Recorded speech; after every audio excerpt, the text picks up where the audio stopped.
the greatest defenses in the world win fucking games for their team. You understand that? So that we need to come together to prove that we deserve to be in that top three. You understand? So buckle up. Let's go to go, man. Nobody's so good. Here we go. On 3, 1, 2, 3. Welcome to the Captains and Coaches podcast, where we explore stories that shape champions, both on and off the field. Today I travel to the Lacrosse barn in Dallas, Texas, to sit down with professional lacrosse player Jack Posey. We discuss training jump from high school to college and how to find inspiration on your team even if you're not getting playing time. Learn how Jack challenged the standard college recruiting playbook and navigating that maze to find value in a college team that he could help build. What truly sets Jack's story apart is the moment that could have ended his career. When a devastating knee injury struck senior year NCAA playoffs, he faced a choice: let it define his limits or use it to redefine his potential. His response to this challenge transformed a potential career-ending setback into the catalyst that propelled him to the Premier Lacrosse League's Carolina Chaos. Consider this podcast a masterclass in resilience, finding people to lean into, and the art of the comeback. Whether you're an athlete, a coach, or a parent, get ready for an inspiring discussion about turning obstacles into opportunities and setbacks into comebacks. Now, time for Jack Posey to help us raise the game together. Ready, and break.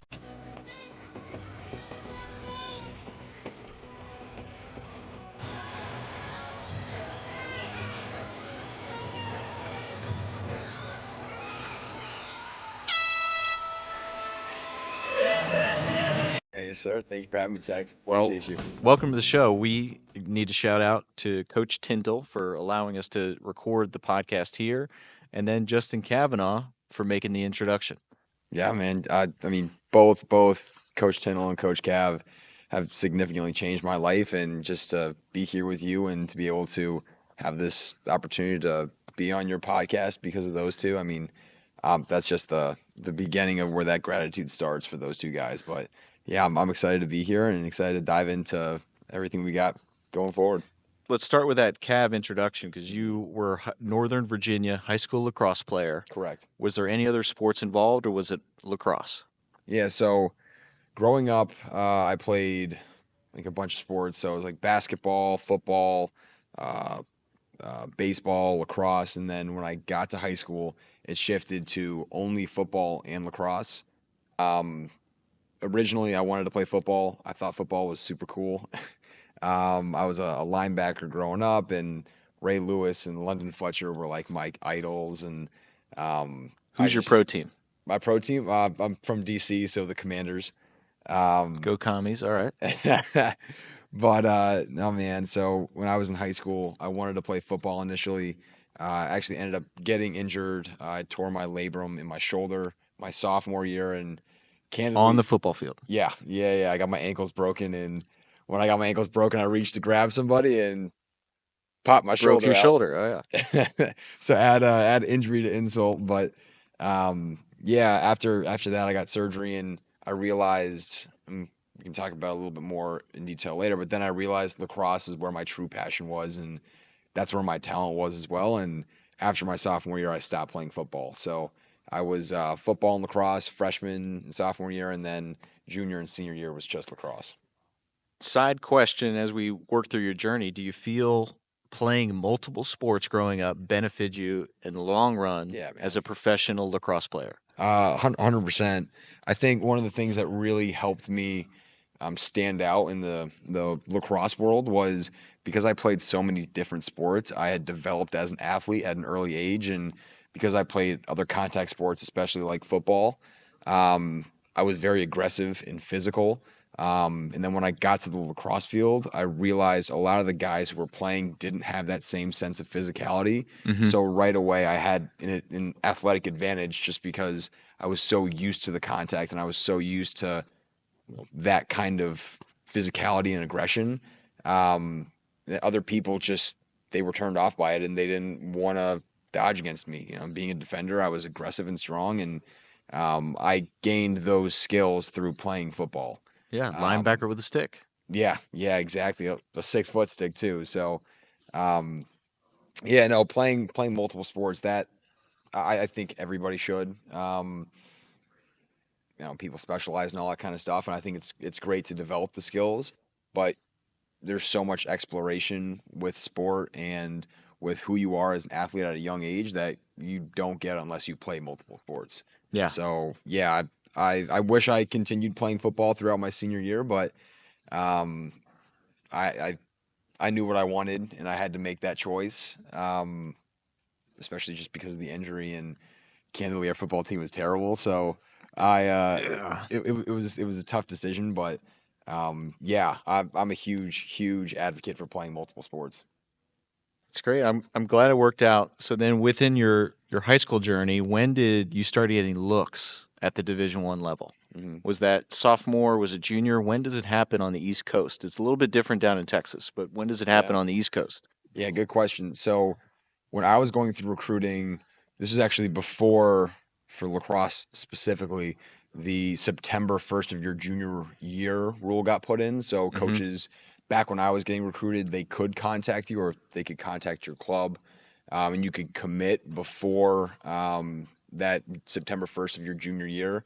So for me, I was actually late in recruiting. I didn't pick up a long pole until my freshman year of high school. So I played midfield from fourth grade is when I started through eighth grade, and then I was basically going to get cut from my club team. I was just bad. I was not a good mid. I was like, I think midi number 8 out of 9, and then 8 and 9 were going to get cut. So they gave me a long pole, and that was going into my freshman year. So basically, I knew kids. Like one of my buddies who I grew up playing with committed in, I think, September of his freshman year. So before he ever stepped on the lacrosse field to Johns Hopkins. And then by the time I first got my initial interest or initial calls from coaches, I was actually at Colgate University in my sophomore year around, let's call it like December. And at this point, all the major big schools and like the Big Ten, the ACC, the Ivies, like they had already almost filled out their recruiting class for the 2019 high school grad year, which is when I graduated. So at this point, like almost all the big schools were done. So I was considered late on the East Coast as a sophomore, but now that rule has changed. So you see all like the top recruits going in September of their junior year. I actually when I was going through that recruiting process, Colgate reached out about, let's call it like December. And then in January, the rule got put in place in the middle of my recruiting phase. So I was starting to talk with some schools, and then the September 1st rule got put in place. So I basically went from having the ability to talk to coaches and going on visits to like radio silence for about 6 months. Yeah. So it was definitely an interesting time and like a unique time in the lacrosse, let's call it, timeline. But yeah, I was considered late at that point. How Penn State? Why Penn State? Yeah, good question. So when I mentioned Colgate they reached out to me about midway through my sophomore year. After that rule got put in place, I couldn't talk to anybody up until September 1st. And then one school called me on I don't even think it was on September 1st. But like September 1st or 2nd or somewhere right then, and it was Colgate again because I'd already gone on a visit there. They expressed a lot of interest. And basically they offered me a couple weeks later or about a month later in October. And at this point, like, no other school had reached out. Initially, my goal was, hey, I want to go to a college that I couldn't get into academically and use lacrosse to get me a great education. School was always extremely important. Just side note, I have an older sister. She's one of my biggest role models in life, and we couldn't like wrestle and compete when we were younger. So she was really smart. So I tried to compete with her with grades. But so school was really important to me. Just a side note. But so I commit to Colgate. This is about October 6th, I think was the date of 2017. So my junior year. I committed there because they gave me an offer and they said, hey, you have a week to say yes or no. And no other school reached out.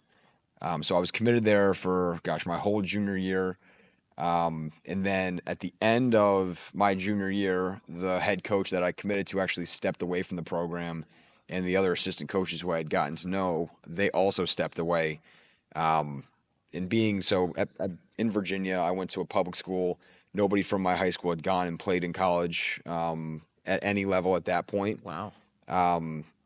And I had some opportunities to go and play at private schools where a lot of kids went to all of these big universities, and they were great recruits. And Yeah, I coached at St. Albans for a couple years. yeah. So Yale, Dartmouth, sent a lot of dudes a lot of places. Yeah, so the private schools around me did a phenomenal job of placing kids in these wonderful college programs, phenomenal universities, and then also great programs, like high national ranking teams, and they made just great lacrosse players.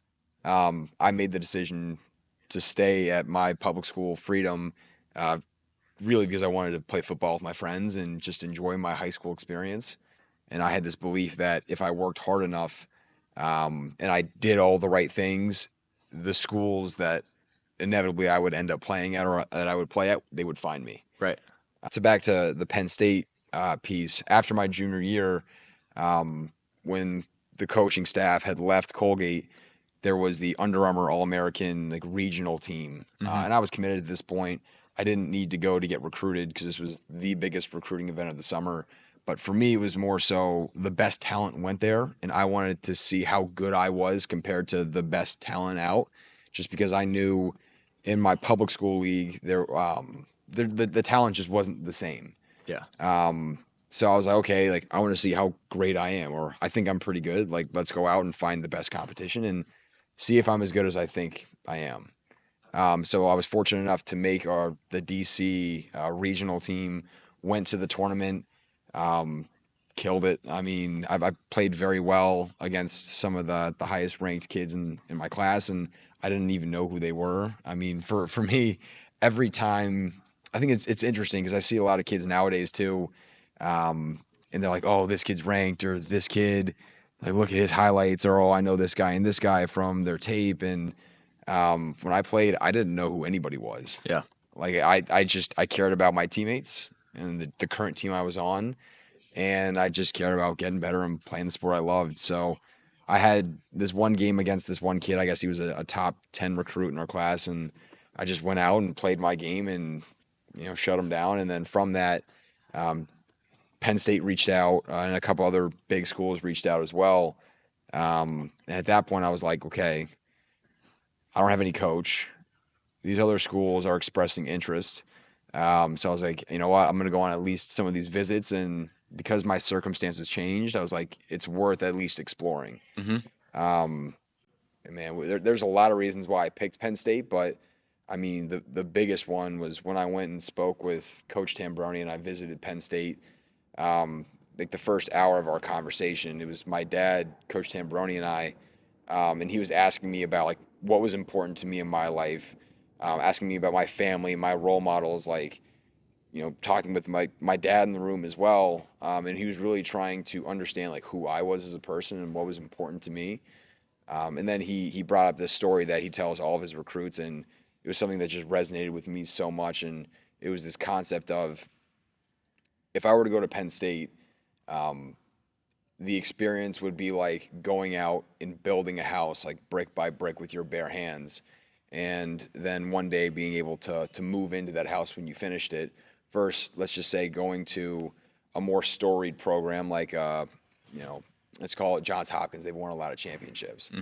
And the way he explained it in the story and the way he articulated it was going to one of those schools, it's like the house is already built. Yeah. It's like you worked really hard, you made a lot of money, and you went out and you bought this house. And it's beautiful, and then you can take your family into it, and you sit down at the dinner table, and it's like, I worked really hard, I got all this money, I bought this beautiful house, and now I can enjoy it. But then to the point where he said, well, it was like at Penn State, the house wasn't built. Yeah. It was like, instead of working hard and then going and buying the house, he's like, you can be a part of actually building something with your bare hands. And at the end of the day, it's like, what's more rewarding? Being able to, buy the nice house that's already built and continue on the legacy, which there's nothing wrong with. But he's like, what would you get more reward out of that, or actually, going through the blood, sweat, and tears of building up the house with your own bare hands, and then one day when it's finally done and built, and now being built is winning that national championship. what would be more rewarding to you? That's a hell of a sales pitch, coach. Yeah, the second he said that, I was like, I had a couple of visits lined up. We left. I was like, Dad, I'm going to Penn State. Boom. Um, I like that from the coach's perspective as well, because he's literally recruiting the guys that he wants building the house. yeah, That's an awesome pitch. I love the visual for you as an athlete, but also as a filter for the coach to find the right kids. Now moving forward, if I know I gave him that speech, I can hold him accountable to it on some behaviors or decisions maybe off the field that aren't reflective of that initial conversation. yeah, That's awesome. that's a great point. And another thing too, I think he set the stage for what my career would be like at Penn State right away. And this was another thing that I really appreciated from a player's perspective with a coach. And throughout my recruiting visit, a lot of coaches, they make a lot of like false promises or empty promises and saying, hey, we want you to start by your sophomore year, or we see you being on man down your freshman year. And then, coaches will be like, hey, like, I want you to be the cornerstone of the defense going forward. And life is full of uncertainty. And a coach can say that, but well, what happens if you get injured? Yeah. What happens if, like, let's just say, like, academically you're struggling, or something happens, or you're not panning out as quickly as they thought you would?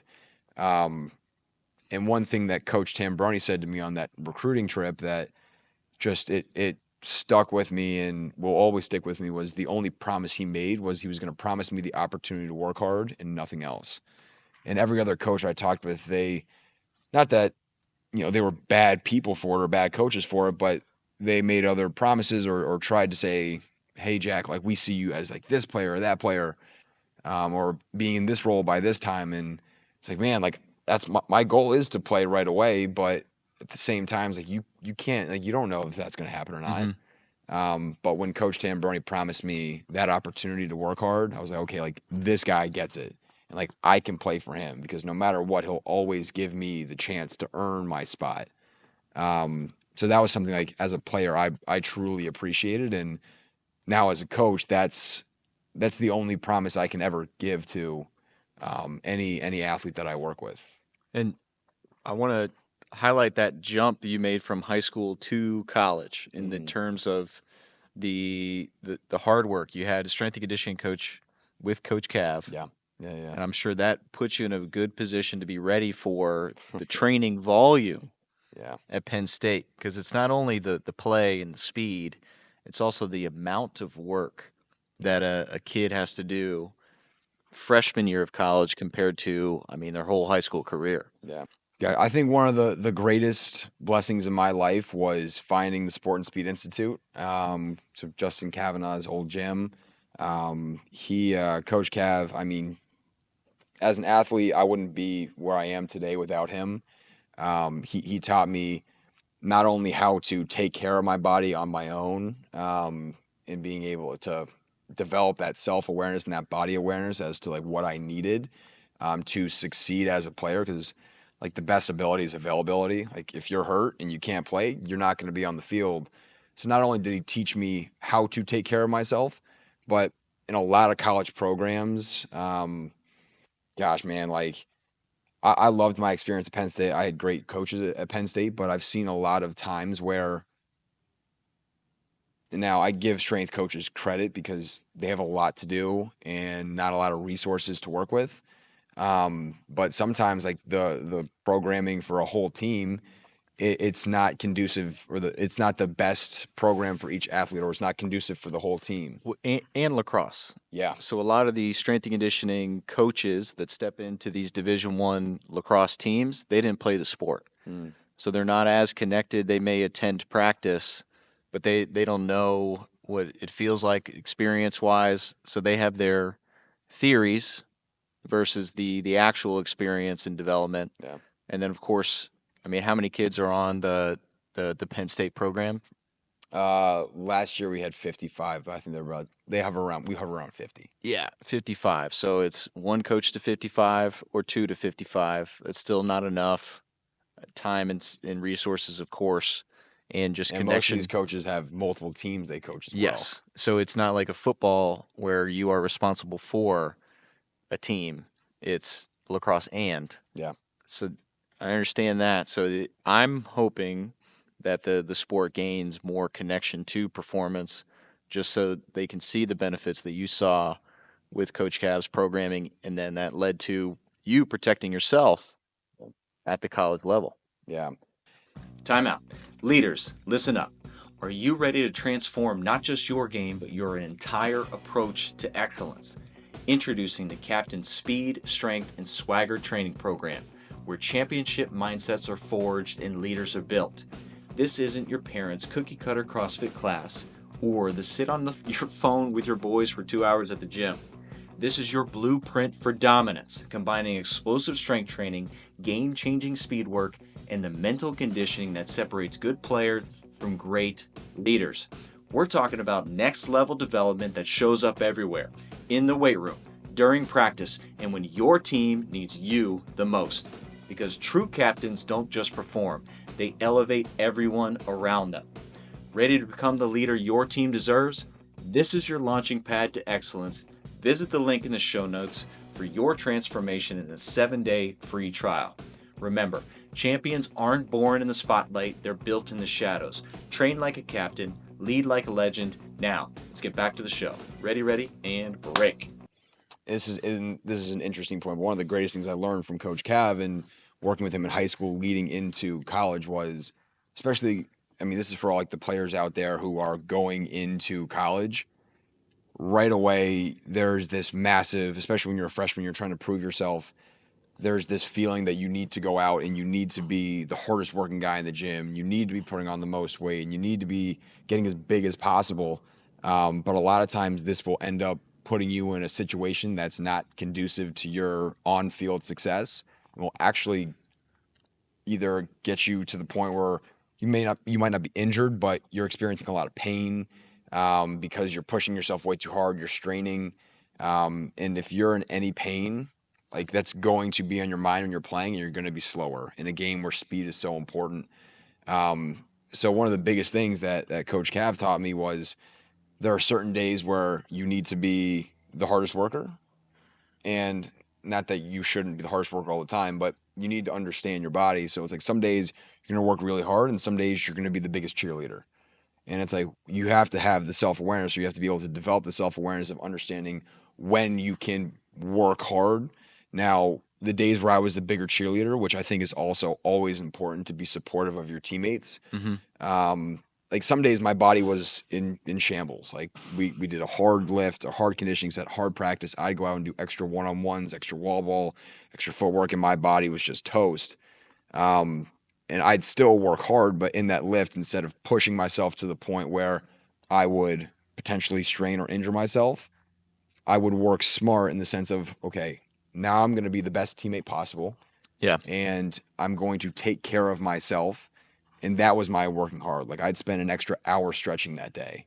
And I would put in the time that other people weren't willing to put in to make sure that when I was then called to perform at practice or in the next lift, I would be ready to go. So that I think it's the whole idea of like working hard and smart and knowing when you have the ability to be like the hardest working guy versus when you know, hey, like I need to step back. But if you're not going to be the hardest worker, you need to bring that level of energy to the team as well. So how I institute that awareness with your body is using a rep max model. So say you're starting and I'm the last guy, I'm number 55 on the team. If we're both working towards a 3 rep max, you're working towards your 3 max for the day. But then I didn't play in a game or I didn't go as hard and heavy in practice. It's still my 3 rep max. So the expectation is I'm pushing my limit, you're pushing your limit. Yeah. It's just what do you have available for that day? Yeah, that's so it. Then that model within a 55-man team, understanding who my starters are and understanding who either my go hards who are seniors or my walk-ons that are freshmen or even my recruited guys that are freshmen, still a higher expectation because they didn't get necessarily the miles at practice that day. Yeah, most of my career, we were talking about, I didn't start playing really until about halfway through my junior year. So my freshman, my sophomore, and most of my junior year, like I was that guy. And even when I was playing at times, like I was that guy because to your point, it's like you have to know what your ceiling is, right? And the way Cav used to describe it was we all have a glass ceiling, and it's your responsibility to raise it. But if I push too hard or I punch glass too hard, it's going to shatter. Mm-hmm. So it's always raising that ceiling up, but never doing it so forcefully that you broke it. Yeah. But yeah, the self-awareness is massive. Speak to that because a lot of guys, if they're not playing their freshman year, they may be tempted to walk away from the school or the game, and it's incredibly easy now with transfer portals. So speak to that, how you're able to lead by example before your opportunity to lead vocally or with the play on the field. Yeah. Yeah, I think one of with the idea and the concept of leadership, to your point, like leading by example, I think a lot of people think, oh, I need to get to X point before I can lead, or I need to start, or I need to be an upperclassman. And I think that's just the falsest lie. I don't even think that falsest is a word. That's not the case. Every situation you're in, every team you're on, there's always an opportunity to lead, and it's your responsibility to find out where that is so you can add as much value and benefit to the team as possible. So just a quick example, like I'll give two examples. So one, when you're that freshman or when you're that you're brand new, and you show up and you're not playing and things aren't going your way. Well, it's your responsibility to push yourself, because by you pushing yourself and showing others that you want to go out and earn that spot, the guys with that spot in that moment, they're going to see how hungry you are, and that's going to motivate them to continue to work because the guys in that spot don't want to lose their position. So if you're really team first, you should always give that 100% effort, that hustle, that you're grinding and you're working towards playing, because your hunger is contagious and your work ethic is contagious to the other guys who are actually in the spot where you want to be. So regardless of whether or not you get to the point, by you pushing yourself, that will push everybody else around you. When I was in college, one of the ways that I did this, or at least I tried to do it, was I was on the scout team and I would cover Mac O'Keefe, one of the greatest scorers of all time. I had the NCAA goal scoring record for a couple of years. Someone actually just broke it, but Mac is a beast. And Mac, I think, is the best shooter in lacrosse history. But I would cover him my freshman and sophomore year because I was in the scout team. And he was our All-American. And I would play hard against him all the time because how selfish of me not to give him the best look and the hardest look, because when game time would come, if I took it easy on him, then he would go up against some Big Ten defender who would be trying to take his head off or keep him off the scoreboard. So I was pushing myself because I wanted to play, but I also knew by me pushing myself, it was going to make his job harder in practice. So then when game time would come, he would be prepared. So I took that role and that responsibility on for 2 years. And whenever he would score or he would dodge, or, he didn't dodge too much, but he was a shooter. But, whenever something good would happen on his end, it was like, okay, like I was a part of that. And I had faith that in time, my work would result in me hopefully eventually getting on the field. But it wasn't being selfish and saying, hey, like I'm only working hard for me. Because Mac did so much for me and the other seniors did so much for me. And showing me the guidance and helping me understand how to be successful in the program and how to be successful in that stage in my life and how to grow. So really it was a service back to them because they had done so much for me. In line with that, I see where you found it as benefit and you took some ownership of, I get to play against, on scout team, I get to play against the best in the country. And you had some pride with that. Yeah. A lot of folks may have taken the other one, where you do have good days against this gentleman in practice. I deserve to start. I deserve this. Coach Pat Riley, famous basketball coach, he calls this the disease of me. So did you ever have those feelings where you weren't getting the looks you deserved, or moments where you needed to take a breath and view yourself, take the high road, versus maybe what the coaches didn't see in moments and times, or you perceived the coaches didn't see? Man. No, that's a great question. And yeah, I mean, there was a lot of times in my career where I thought I'm better than X. I should be playing over, Y or whatever. I think something that was very beneficial to me. Really, there was probably three people in my life who were outside of the program who I spoke with pretty consistently.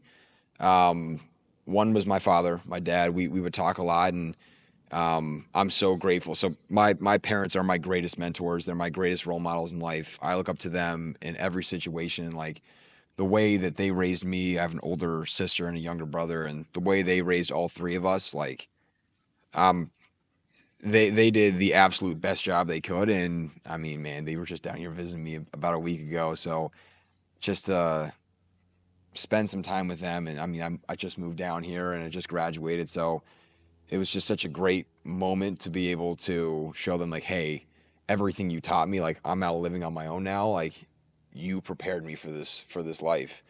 But I can't express the level of gratitude that I have for them and the way they parented me and raised me and my siblings. But my dad was one, and I talked with him about my frustrations, and sometimes he'd agree with me, but at the end of the day, the message with him was always the same. And he always said, hey, well, yeah, you're frustrated. Like, Jack, I agree. I think, we watched you play in a scrimmage. We watched you play at the end of this game in garbage time, and you look great. Like, we think you can do it, but are you going to quit or are you going to keep working? Like, those were the two options he always gave me. And, man, I remember there was one night my junior year, I missed most of the fall with a minor injury, and I was coming back, and I was a junior, and I lost my starting spot, and I wasn't playing, and I remember I just couldn't take it, so I drove out to I think it was a Staples parking lot, and I just started bawling my eyes out, and I was crying to my dad, and I'd work out, I'd wake up at 5 a.m. and I'd go for a run, and then wall ball, and then do footwork, and then I'd stretch for an hour and a half,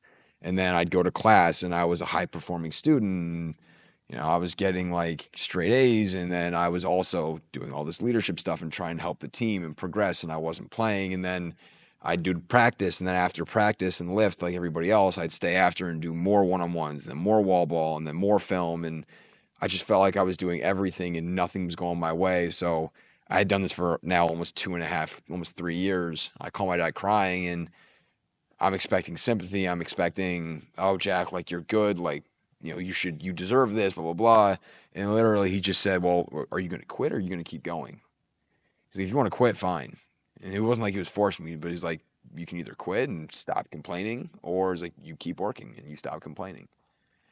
And I was just sitting there in the parking lot. I'm like, damn, my dad just basically called me soft. And I was like, I can't. I don't think he called you soft. He gave you an opportunity Yeah. for perspective. Yeah. If he called you soft, he would have said. But he gave you a choice. Yeah. And you made it the right choice. I'm assuming you didn't quit. No, I didn't quit. But he was great. Another one, someone who I met at through Coach Cav's gym, one of my best friends, Ahmad Shah. He was my accountability partner. Is my accountability partner. We'd actually, for about 3 years, we called Monday through Saturday at 6 a.m. every day. We missed maybe less than 10 times over 2 or 3 years. Was he lacrosse too? Football. Yeah. So he was in a different sport at a different college. And man, we just talk, and he was that person who I could vent to when I was frustrated. And every time we spoke, just like with my dad, it was, well, okay, I get you're frustrated, man. I know you're doing everything, but just keep going. Yeah. And having those people, and another friend of mine in the lacrosse world, but at a different point, he was actually in the pros at this point, was also another pivotal person for me. But these conversations, when I got to this point of, man, I feel like I deserve it, I'd have these people outside of the ecosystem, outside of the team that I could go to and express those frustrations. Each time those conversations, they wouldn't end with, well, Jack, you're right. They ended with, well, Jack, just keep going. And that little bit of faith and belief in them, in me, that if I just kept going for another day, that I'd get closer to what my goal was, allowed me then to go back to my team and be like, okay, I'm doing this for a bigger purpose and a bigger reason than me, and my time will come if I don't quit. What I noticed, I mean, with coaches, with captains, with players, and anybody who's trying to pursue anything, even this place in Coach Tintel and what he's built, if you are willing to stay with it and you're willing to not quit, like you'll get to where you want to go. But what I realized in college too is a lot of the times the people who didn't see that or didn't see that runway, didn't see the light at the end of the tunnel and they quit. There was so much out for them. And there's so much they could have done, but they just stopped too early. So yeah, it's like anybody who's going through that moment of like self-doubt or, they feel like they deserve something, they're not getting it. Well, the second you quit, like, yeah, you guarantee that you're not going to get it. So just stay with it. And my whole mentality too, in these moments was before the transfer portal, it was like, there was this football mentality that I saw, and like football players, they wouldn't play their freshman through junior year like Alabama, but then they'd play their senior year, have a breakout senior year, and then they get drafted, and then their dreams would come true. So I adopted that mindset of all I need is one good year in my senior year. And if I work my freshman, sophomore, and junior year, by the time I'm a senior, I will be prepared. That faith and belief in that model basically was what fueled me throughout a lot of my whole college career, and really it's been the fuel for everything I do in life. And that having those people who believe in me but also are willing to give me that opportunity to choose to keep working or not, and not just telling me that, hey, like, Jack, you're great and you deserve it. That was really big for me in college. It's not only important for the kids that feel the pressure to quit, that they don't. It's also finding people that are willing to be real with you and have that conversation to keep you going. Keep your head above the water, but at the same time, keep you fighting and stay there. Yeah, man. I mean, environment's everything. And I know this is, it's a, I'll call it, it's like a buzzword or It's on buzz the phrase. Coach Kavanaugh bingo card. Yes, it is. And that's, I mean, the amount of stuff that he's taught me, man, like my gratitude for him is never ending. And he's changed my life. Just with the people he's brought into my life, with you, with Coach Tinsel, and just so many other amazing individuals, and just the life lessons he's taught me. I mean, that's, with Coach Cav and Coach Tinsel, like being a coach is so much more than just the speed and just lacrosse. It's really teaching people how to, I wouldn't even call it be successful in life, but to endure the pain and suffering of life, so that if you're willing to endure it, and you can, because these coaches have instilled that belief in you that you can get through it, that there's a brighter day on the horizon if you're just willing to stay with it. A perspective to take on for a coach is you're applying the stress and the pressure in a controlled environment, and then teaching the kid or whomever how to respond, right, wrong, or indifferent. You paint their perspective. You can quit, or you can keep going and then get stronger from this. Yeah, man. Literally and metaphorically.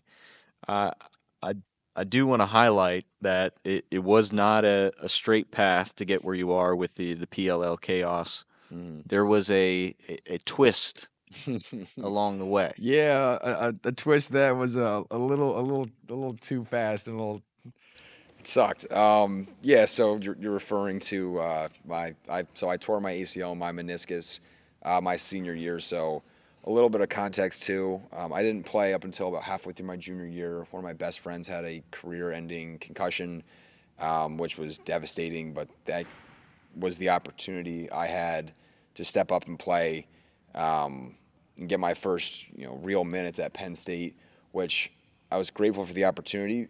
I hate that it happened the way it did, but it actually, looking back on it, it was a blessing in so many different ways. And to see how my friend, he was a captain at the time too, to see how he handled his season coming to an end and his career coming to an end, and how he stayed with it, and how he continued to accept the responsibility of being a captain and leading a team while he wasn't playing. That for me was, I didn't know it, but was going to be one of the greatest lessons I could learn, because going into my senior year, he was a fifth-year captain again, tried to come back from the injury, and it just, unfortunately, it didn't work and it didn't happen. So he was a captain my whole senior year, which is when I broke out on the scene, I guess. I knew I was capable of what I was capable of, but that was when I was able to put it on show. And as we were coming to the end of the year, I was an All-American my senior year, which was a nice accomplishment. But for me, I didn't care about the title. I cared about playing at the level of an All-American. That's what was important to me because it was out of my control as to whether or not I was named that. So I was playing at an All-American level. I thought, hey, like if I were to get drafted, and so a little context, my freshman year was COVID, so I had a 5th year. So this is my senior year, but I had one more year of school left I'd committed to with Coach Tambroni, so I knew I was going to do 5. So I was coming to the end of my senior year. We were ranked really high. We got into the tournament. I was an All-American. Things were going great. We won our first round. We were going to the quarterfinals playing West Point at Navy Marine Corps Stadium.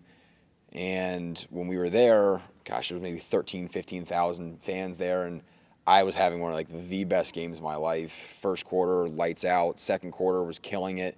And then there was a timeout. We come out of the timeout in the second quarter.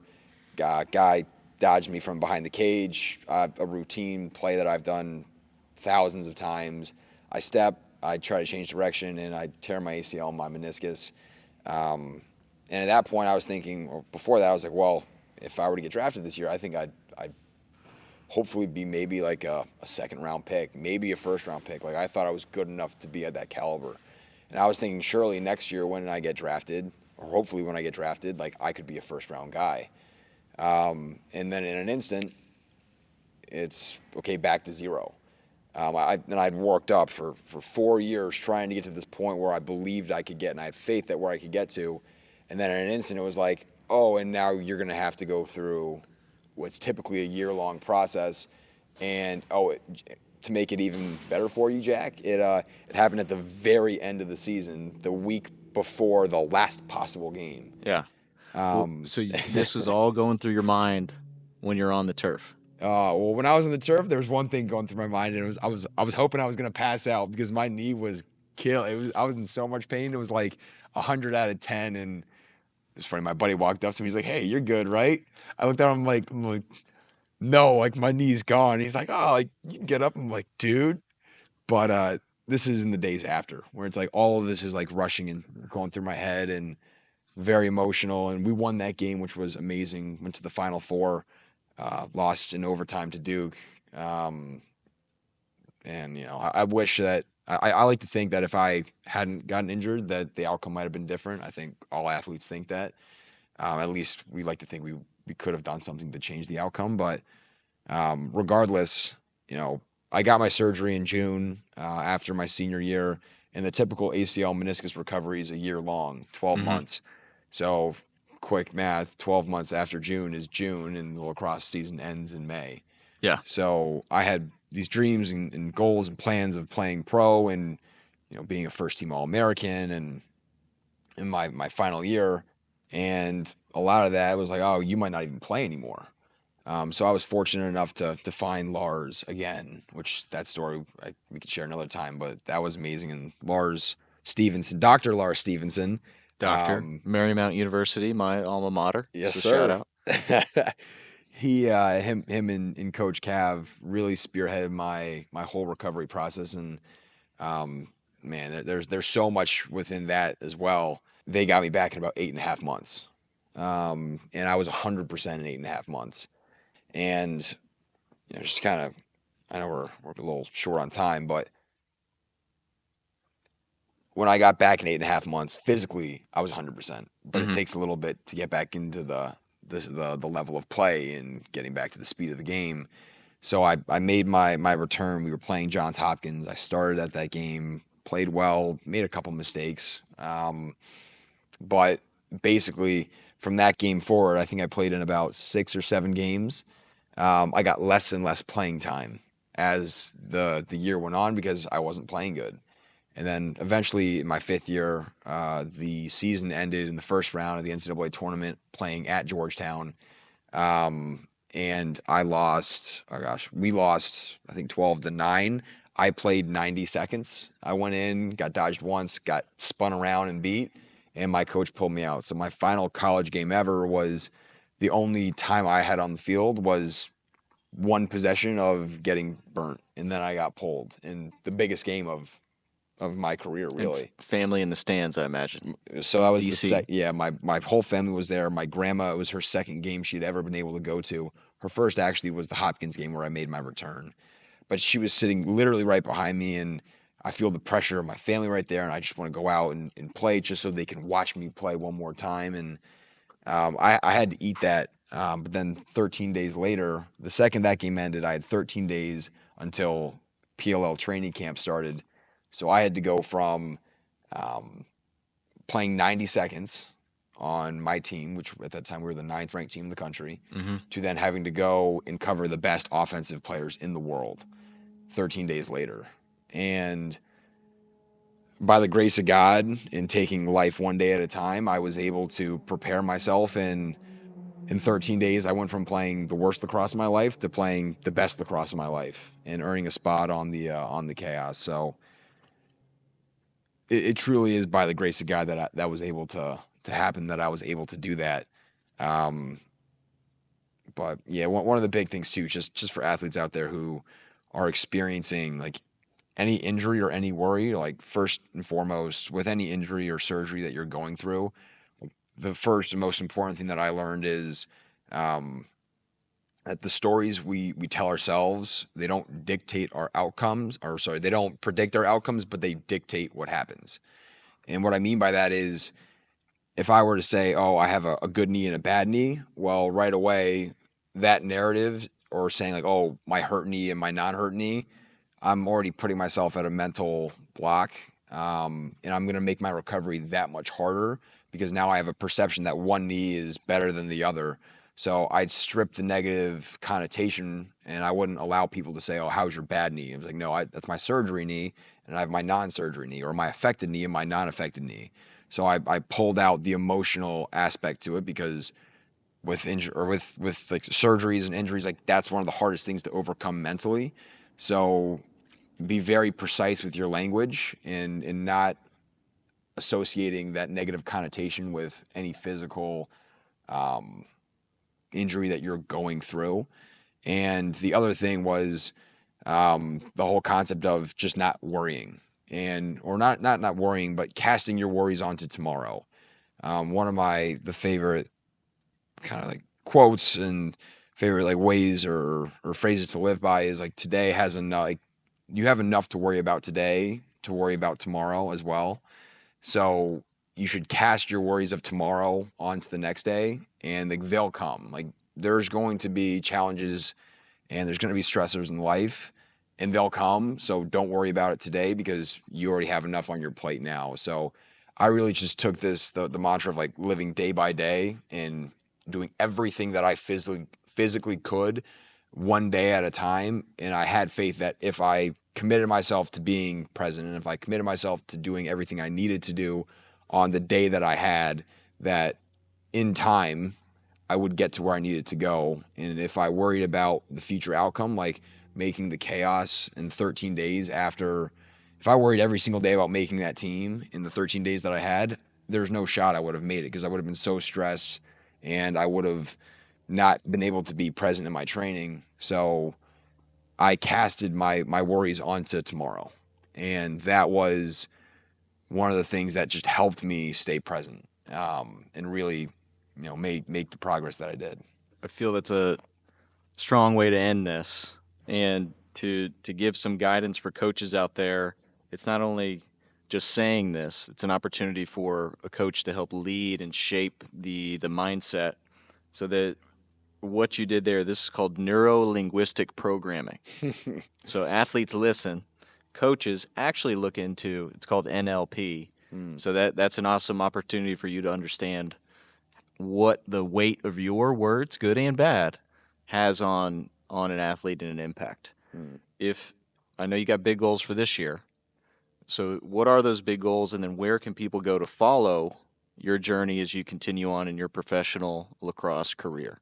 Yeah, man. So for this year, my goals, so I'm about to go to training camp for the Calgary Roughnecks in the NLL. So obviously, one, to make the team, and then two, to go and win an NLL championship with the Roughnecks. And then my other goal, I'm going into my second year with the Chaos, the Carolina Chaos. So winning a PLL championship and delivering a a PLL championship to the Carolinas for the first time in a long time, with the PLL, the first time ever.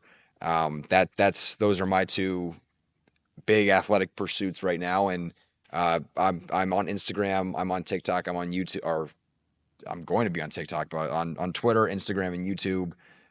If you look up on Instagram, Jack Posey 43, Twitter, Jack_Posey, and I'm not sure what my YouTube handle is yet, but I'm on all three. I'm documenting my life, the lessons learned. Really is what I like to share, and hopefully through sharing the challenges that I've gone through and what I've extrapolated from those challenges, that hopefully one person can watch it or see it and either be inspired, motivated, or just that they can find the faith and belief in themselves that they can keep pushing forward. So, yeah, if you want to follow my story or just see a different perspective in the lacrosse community, follow me on Instagram. That's where I post the most. But yeah, I also, again, if you don't already, follow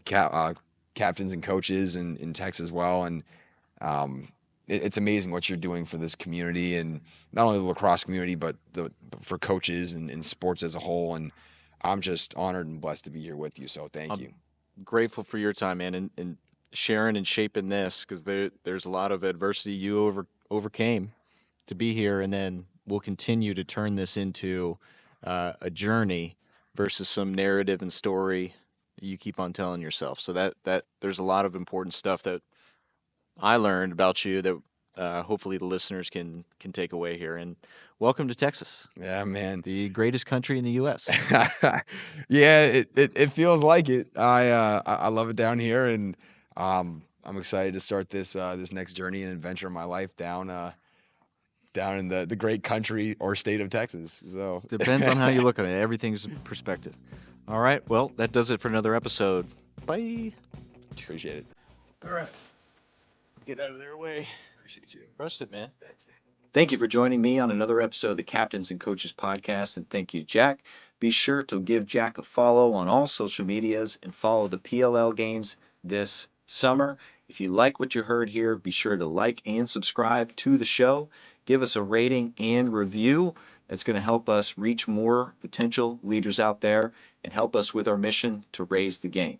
Until next week, thank you. Bye.